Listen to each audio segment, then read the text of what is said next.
Right, the amount of you girlies I've got coming into my clinic with lumpy lips asking me to fill on top of them, it's not on. It's not on. So let's talk about why sometimes it is actually best just to dissolve your lips and start again. So I'm going to start off by giving you an example. This absolutely gorgeous girl dropped me a message on Instagram saying, Regan, I've had my lips filled somewhere else and they're not looking right. I've got this bubble on my lip that just won't go away. Can you have a look at them? So I said, sure thing, come down, have a look. So she came in for a consultation and we had a look at her lips. And to me, it looked like the product had just been placed too far down to the wet dry border and it had caused a bubble.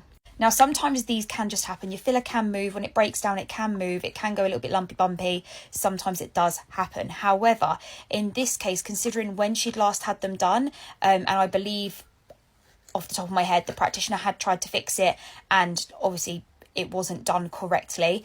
So she ended up with these bubbles on her lips. So she said, kind of, what are my options here? So I said, look, I think it's best if we just dissolve them, completely get rid of them, leave it a few weeks, and then we'll refill with Russian. And we'll just keep it nice and subtle and we'll just get them looking 10 out of 10 for you. So straight after dissolving, this is what they look like. Obviously, when you dissolve, I won't sugarcoat it to any of you. It does hurt quite a bit getting them dissolved. Some people don't mind the pain. Some people don't like it. She did go a little bit bruised. And as you can see, that top lip started to deflate straight away. And where she had that bubble and that kind of lump, that started to go straight away. That higher lasers really started to break the product down. Now, it's important, when you get your lips dissolved, you must leave it a minimum of 2 weeks because that dissolver stays active in your lip tissue for up to 14 days. So if we was to go and just chuck some filler in there now, like you do with strip lips, butterfly lips, whatever they're called, it's not going to work because that dissolver, that higher laser, is going to still break down any new product that's put in there and that old product for 2 weeks after it's been put in. So think wisely. Strip lips are just a no-no. It doesn't work. So after that, we waited a couple of weeks and then she came back in and she said, right, I'm ready to get them refilled. And honestly, I was so bloody chuffed with this. Wait until you see this. Now, I'm not one to suck my own tit, but I think this looks absolutely amazing. She did get a little bit of bruising around that side of the lip there, little hematoma, nothing major.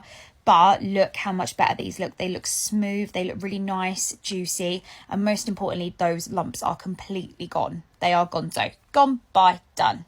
Now, this is why a lot of you girls that come into clinic, I will say, look, unfortunately, we are going to have to dissolve these because A, I don't want you walking around with really lumpy lips because that doesn't look good on me.